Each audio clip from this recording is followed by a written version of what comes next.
लेकिन अभी कुशीनगर लिए चलूंगा आपको, जहां मौजूद है मेरे सहयोगी ऋषिकेश कुमार। और ऋषिकेश, कुशीनगर सुर्खियां बटोर रहा है। एक तो स्वामी प्रसाद मौर्य जो कद्दावर नेता थे योगी आदित्यनाथ सरकार में, वो फाजिल नगर से यहां पर चुनाव लड़ रहे हैं। और कांग्रेस के अध्यक्ष अजय लल्लू भी, वो भी अपनी परंपरागत सीट से ताल ठोक रहे हैं।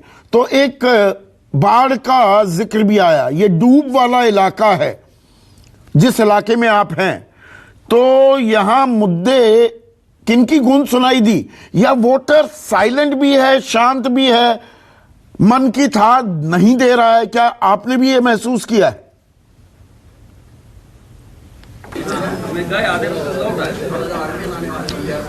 संदीप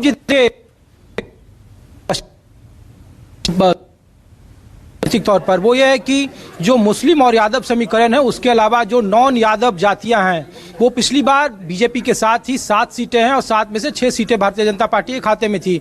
1 सीट तमकुही सीट है जो अजय लल्लू के पास, जो प्रदेश अध्यक्ष हैं, वो इस बार जो जातीय गोलबंदी हुई है, वो कम से कम आमने सामने की लड़ाई वहाँ भाजपा बनाम समाजवादी पार्टी से है। दूसरी बात यह है कि पिछले बार ओम प्रकाश राजभर, दारा सिंह चौहान या फिर जो मौर्य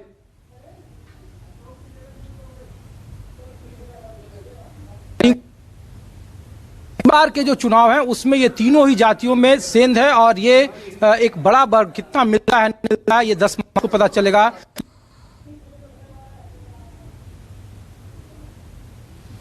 ऋषिकेश, आपकी आवाज नहीं आ रही है, कनेक्शन में दिक्कत है, कनेक्शन में दुरुस्त कराता हूं। रुकिएगा, पहले कनेक्शन को ढंग से ठीक कराते हैं, तब आगे बात करेंगे। मानस, जो ये खेमेबाजी हुई है, जो ये गठबंधन बने हैं, बीजेपी निषाद पार्टी अपना दल एस के साथ है, समाजवादी पार्टी ने छोटे छोटे दल, उनमें ओम प्रकाश राजभर, एसबीएसपी पार्टी सबसे बड़ी है, आरएलडी की तो बात छोड़ दीजिए, वो तो पश्चिम उत्तर प्रदेश की बात हो गई। और जो ये नेताओं की आवाजाही भी हुई, बीएसपी से जो आप जिक्र कर रहे थे कि रामाचल राजभर हों, लालजी वर्मा हों, इस तरह के नेता जाना, क्या इसका कुछ असर भी है या मतदाता ने मन बना रखा है ये कि चुनाव से पहले इस चहलकदमी को वो ज्यादा तवज्जो नहीं देता है? देखिए, मुझे व्यक्तिगत तौर पर नहीं लगता है कि इसका कोई बहुत बड़ा असर नजर आएगा, क्योंकि जनता भी बहुत समझदार हो गई। वो भी ये जानती है कि जब किसी नेता की किसी अपने दल में दाल नहीं गल पाती है तो वो दूसरे दलों में अपना एक नया ठिकाना खोजता है और जनता अपने आप को ठगा हुआ महसूस करती है। ऐसे बहुत सारे उदाहरण हमने देखे अभी बीते दिनों राजनीति में कि 5 साल तक सत्ता की मलाई चाटने के बाद जब बात नहीं बनी तो दूसरे दलों में चले गए, वहाँ पर ठिकाना बना लिया। तो ये जो तोड़फोड़ की राजनीति है, मुझे लगता नहीं कि इसका कोई बहुत बड़ा प्रभाव पड़ने वाला है। नहीं, ये दोनों तरफ से होती है ना, सत्ता पक्ष में भी लोग आते हैं, विपक्षी दल से भी दोनों तरफ से सत्ता पक्ष में आते हैं। जी बिल्कुल, दोनों तरफ से। देखिए, जैसे कि ये एक तरीके जनता की अगर नजर में कहे तो एक तरीके की मौका परस्ती है। हाँ। आपको अगर कहीं अपने दल में बात नहीं बनी तो आपने दूसरे दल में अपना ठिकाना खोज लिया। कल तक जिनको आप अपने खुले मन से गालियां बकते थे, आज उनके साथ उनकी नीतियों की तारीफ करते हैं। तो जनता अब इतनी बेवकूफ नहीं है कि वो इस चीज़ों को समझ ना सके, वो चीज़ों को बखूबी समझती है। लेकिन एक बदलाव जो संदीप जो पिछले कुछ समय से नजर आया है, खासतौर से भारतीय जनता पार्टी ने जिस तरीके से, अगर हम एक ओम प्रकाश राजभर को ले लें या इस तरह के तमाम दूसरे निषाद पार्टी है, छोटे छोटे दूसरे दलों को ले लें, दरअसल इनको हम सियासी दल अब कह रहे हैं, लेकिन एक जमाने में ये एक तरीके से जाति संगठन हुआ करते थे और कुछ कुछ जिलों में ही इन्होंने अपनी पैठ बना रखी थी। बहुत माइक्रो लेवल पर ये लोग काम करते थे, लेकिन इनकी अहमियत इसलिए बढ़ जाती थी क्योंकि जब पार्टी का मूल वोट बैंक से जब ये जो छोटे दल हैं, जो क्षेत्रीय संगठन जब ये जुड़ जाते हैं, तो उनका जब कुछ वोट बैंक आपके साथ आ जाता है तो आप चुनाव जीतने की, विधानसभा को जीतने की स्थिति में आप आ जाते हैं या आप टक्कर में आ जाते हैं।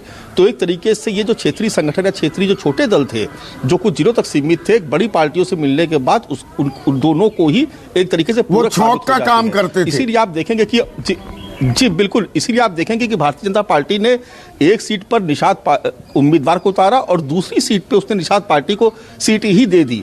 यानी 5 में से 2 सीटों पर निषाद उम्मीदवार है भारतीय जनता पार्टी की तरफ से, क्योंकि बीजेपी को ऐसा लग रहा था कि जब पिछली बार जब बीजेपी की लहर थी तब भी यहाँ पर 5 में से 3 सीटें बसपा जीत गई थी। यानी टक्कर बसपा सिर्फ 19 सीटों में 3 सीटें उसको अगर अम्बेडकर नगर से मिल रही हैं तो निश्चित तौर पर यह माना जाएगा कि यहाँ पर बसपा का अपना एक मूल वोट बैंक है और उस वोट बैंक के खिलाफ अपना एक बड़ा वोट बैंक तैयार करना भारतीय जनता पार्टी के लिए चुनौती है। इसलिए यहाँ पर भारतीय जनता पार्टी ने विशेष तौर पर जातीय समीकरणों को साधने की कोशिश की। एक बात है। दूसरी बात यह है कि यहाँ पर कि समाजवादी पार्टी ने लाख प्रयास किया कि वो जो कद्दावर नेता है अम्बेडकर नगर के जो मायावती के साथ रहे उनको वो यहाँ पर ला करके एक माहौल बनाने की कोशिश करें।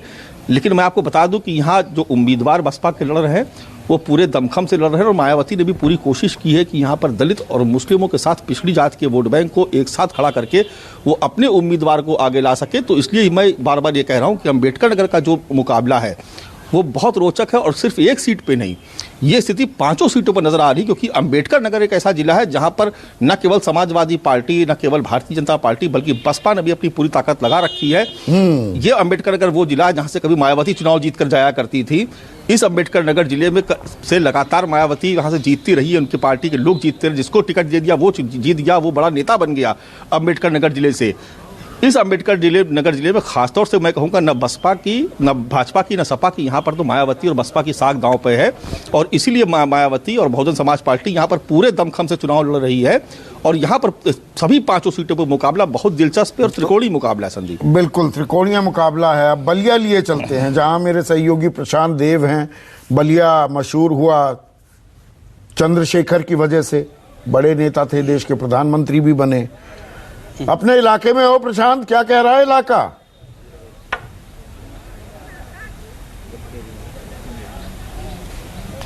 देखिए संदीप, बलिया का मतलब है पूर्वांचल और पूर्वांचल की हवा की बात कीजिएगा तो पूर्वांचल की हवा ने सबकी हवा उड़ा रखी है। यही एक लाइन की कहानी है यहाँ पे, चाहे वो गाजीपुर हो, बलिया हो, मिर्ज़ापुर हो, मऊ हो, आजमगढ़ हो, यहाँ पे ज़बरदस्त टक्कर जो है हर सीट पे, हर विधानसभा पे हर ज़बरदस्त टक्कर दिखाई दे रही है। बलिया में है, बलिया में 7 विधानसभा है, 7 विधानसभा में से कोई ये दावे से नहीं कह सकता कि किसकी हवा यहाँ पे तेज चल रही है। मुद्दे की बात है तो कुछ लोग अभी आएंगे, उनसे बात करेंगे, लेकिन यहाँ पे पूरी राजनीति जो है जाति समीकरण पे है और अपनी अपनी जातियाँ, जो बड़ी जातियाँ हैं वो फिक्स हैं। अब संदीप, यहाँ पे खेल सबसे बड़ा है कि पिछड़ी छोटी जातियाँ जिसको अपना नेता मानेंगी, जीत का सेहरा उसी के सर बनेगा। पूर्वांचल की, बलिया की यही राजनीतिक कहानी हमें ज़मीन पे दिखाई देती है और तमाम यहाँ पे न तो किसी को जिताने के लिए आ रहे हैं, न किसी को हराने के लिए आ रहे हैं। कुछ लोग वोट दे के आ रहे हैं। माता जी, वोट दिया आपने? वोट दे दी? हाँ। क्या है मन में, मुद्दा क्या है इस बार बलिया का? बलिया के? हाँ, बलिया में सब ठीक है? हाँ। आप लोगों ने वोट दिया? क्या सोच के वोट दे रहे हैं इस बार? राष्ट्र सुरक्षा, यही है, राष्ट्र सुरक्षा, सेफ्टी सब ठीक है। तो बड़ा, यहाँ तो अभी चट्टी पे बैठे थे, वहाँ पे कैमरा माइक लेके हम जा नहीं सकते थे कि वहाँ इतनी चर्चा ऐसी है कि उसको शायद आज के दिन हम नहीं टीवी पे दिखा सकते हैं। ये जाति उति का हिसाब किताब कितना दिखा? कुछ नहीं, जाति उति का नहीं है। यहाँ एक तरफ आप तो वोट डाले जा रहे हैं। हाँ। क्या है मन में विचार? अरे जो मन विचार वहाँ डालेंगे। नहीं, हम कहाँ, हम पे मुद्दा क्या है बलिया का, ये जानना चाह रहे हैं। हम साइकिल के हैं भाई, ये सिंबल में बताइए बलिया का मुद्दा क्या है? हम लोग साइकिल के हैं, अखिलेश यादव को। हाँ, आप हमें यार युवा हो, एक समझदारी की बात करो, किसी पार्टी के नाम मत लेना, मुद्दा बताना, मुद्दा क्या है यहाँ? बड़ा सारा बेरोजगारी है, महंगाई भी है और बहुत कुछ भी समस्याएं हैं, तो वो सब देख के परिवर्तन किया जाएगा। तो संदीप, आप सुन रहे हैं ना पूर्वांचल की हवा, जैसे मैंने आपको बताई दे रहे, पूर्वांचल की हवा कैसी है। ये पूरब की हवा है जो अक्सर शरीर में दर्द पैदा करती है। हाँ, दर्द भी पैदा करती है, चेहरे पर चमक और रौनक भी लेकर आती है। आज हंसता हुआ नूरानी चेहरा दिख रहा है मुझे प्रशांत देव का।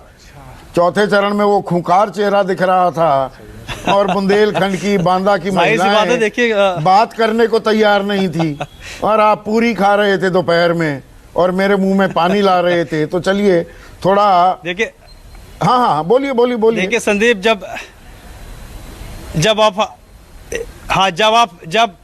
जब आप हमारी ड्यूटी हमारे घर के आसपास लगाएंगे तो जाहिर सी बात है कि 1000 किलोमीटर दूर जब मैं आऊँगा तो मुझे खुशी बिल्कुल होगी।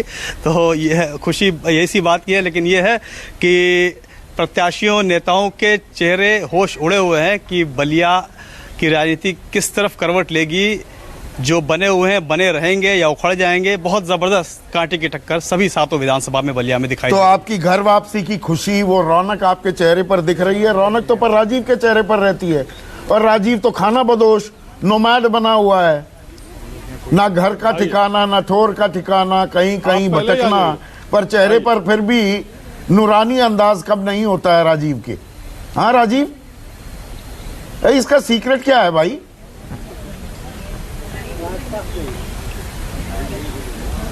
इधर इधर इधर आइए, इधर देखिए। नहीं, आवाज नहीं जा रही है। ऋषिकेश, आपका कनेक्शन बीच में कट गया था। कुशीनगर की बात हो रही थी, चर्चा में स्वामी प्रसाद मौर्य के चलते भी अजय लल्लू फिर से वहां पर ताल ठोक रहे हैं। तो कुशीनगर में किन मुद्दों की गूंज सुनाई दी आपको?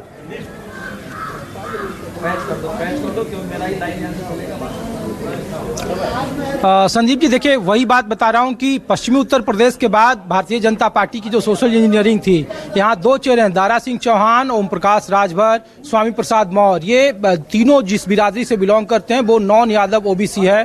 और पश्चिमी उत्तर प्रदेश के बाद पूरे उत्तर प्रदेश में जहाँ जहाँ हम लोग चुनाव में गए हैं, उसमें एक ऐसा जिला नहीं था जहाँ पे नॉन यादव ओबीसी का साथ समाजवादी पार्टी की तरफ दिख रहा था। इस चरण में जो वोटिंग हो रही है, कुशीनगर में 7 विधानसभा की सीटें हैं, 6 सीटें भारतीय जनता पार्टी और उनके सहयोगी कब्जे में थी। इस बार सातों की सातों विधानसभा पे प्रत्याशी बदल दिए गए। एक सीट निषाद पार्टी से लड़ रहे हैं, 2 सिंबल है उनका, एक बीजेपी का कैंडिडेट है। लेकिन डैमेज कंट्रोल के लिए सिर्फ यहाँ आरपीएन सिंह को लाया गया भारतीय जनता पार्टी में। आखिरी वक्त में कितना वो असर डाल पाएंगे, लेकिन एक चीज स्पष्ट है कि नॉन यादव जो ओबीसी था, खास करके जो मुस्लिम और यादव समीकरण के सहारे समाजवादी पार्टी जो उत्तर प्रदेश में चुनाव लड़ रही थी, उसमें इस बार फिजा बदली हुई दिख रही है ग्राउंड पर। एक भी ऐसा मतदाता नहीं है जो कह सकता हो कि 2017 के विधानसभा जैसा बीजेपी की कोई हवा है। दूसरी बात यह है कि जो मुद्दों को लेकर के कहा जा रहा है, जो रही सही कसर थी, जो अब तक सवर्ण मतदाता जो अछूते कहे जाते थे समाजवादी पार्टी से, उन्हें भी उम्मीदवार के तौर पर साधने की कोशिश की गई है। 2 ऐसे उम्मीदवार हैं, 7 में से सीट है जहां पे सवर्णों को टिकट दिया गया समाजवादी पार्टी की तरफ से। तो एक कोशिश ये भी की गई है। देखिए कुछ लोग हैं यहाँ पे, उनसे मैं जानने की कोशिश करता हूँ, भैया क्या है इस बार पडरौना का मुद्दा? इस बार पडरौना मुद्दा ये है कि बीजेपी आएगी और सब विकास, सबसे मेन चीज है विकास, सबका साथ सबका विकास। स्वामी प्रसाद मौर्य पिछली बार विधायक थे, इस बार वो दूसरी जगह से सीट लड़ रहे हैं, क्या उनका कुछ असर होगा इस तरीके के? बहुत असर पड़ेगा, वो तो खुद दल बदलू है। अच्छा, और क्या आरपीएन सिंह जो है, नहीं वो तो बहुत यहाँ पे बहुत कुछ है वहाँ, यहाँ के लिए तो क्या मुद्दा क्या है इस बार पडरौना का? पडरौना का यही मुद्दा है कि विकास होगा और जम के होगा, क्योंकि आरपीएन सिंह साथ में है। सही बोल रहे हैं भैया ये लोग? बिल्कुल बिल्कुल बिल्कुल सही बोल रहे हैं। सही बोल रहे हैं भैया? हाँ बिल्कुल बिल्कुल, विकास से सहमत है। विकास ही मुद्दा, सबका विकास, सबका साथ सबका विकास, सबका सही बोल रहे हैं भैया ये लोग?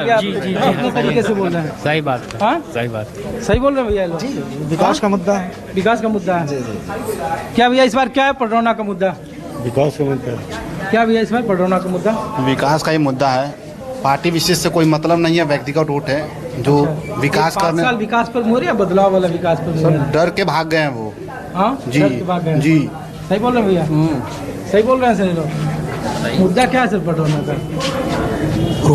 पूर्वांचल व्यापार मंडल के प्रदेश अध्यक्ष होने के नाते व्यापारियों को सुरक्षा सबसे अधिक प्रिय रही है इस गौर सरकार में। इस नाते सरकार में विकास भी हुआ है, काम भी हुआ है, व्यापार का अगर व्यापारियों को सबसे बड़ा सहयोग मिला इस सरकार में। सही बोल रहे हैं? सही बोल रहे हैं, विकास सही बोल रहे हैं सर। ये मुद्दा क्या है इस बार पडरौना का?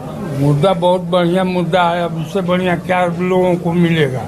खा रहे हैं लोग ये चीज, अब इससे अधिक कौन फैसिलिटी देगा? रोजगार, बेरोजगारी, किसान, कुछ नहीं है, सब कुछ नहीं भैया, सब सही, सब सही, हाँ सब सही है। नहीं है इस बार क्या है मुद्दा अम्मा? चुनाव का चुनाव हाँ मोदी के क्या मुद्दा है इस बार? महिलाओं के लिए काम हुआ है? हाँ हुआ है। मोदी बहुत हम लोग के सहारा दिए हैं। हाँ क्या बोल रही हैं? जे फ्री खियाओ तो हमनी के तो ठीक बा। हमनी के पैसा नहीं खेल लागत, हमनी के फ्री के दाना खाता जो मन को करिए सके चलब जा। हाँ सही बात है। जब से मोदी आए हैं तब से हम लोग शांति है इस बार। हाँ? सबको सम्मान करेंगे, उन्हीं का सम्मान हम भी करेंगे। जो सबको सम्मान कर रहे हैं। हाँ उन्हीं का ना हम लोग। तो ऋषिकेश, आपने लोगों से बात की पडरौना के इस इलाके में, तो ऐसा लगता है कि मानो राम राज्य आ गया है। सब विकास की बात कर रहे हैं। विकास हुआ है या आने वाले विकास की बात है, ये अभी मन की था हम लेने की कोशिश कर रहे हैं। दूध का दूध पानी का पानी हो जाएगा 10 मार्च को जब नतीजे आएंगे। नमस्कार, मैं हूं मानक गुप्ता। अगर आपको हमारा ये वीडियो पसंद आया हो तो इसे लाइक और शेयर जरूर करें, और हां, हमें सब्सक्राइब और फॉलो करना ना भूलें ताकि आप देश और दुनिया की कोई खबर मिस ना करें। तो जुड़े रहिए हमारे साथ और देखते रहिए न्यूज़ 24।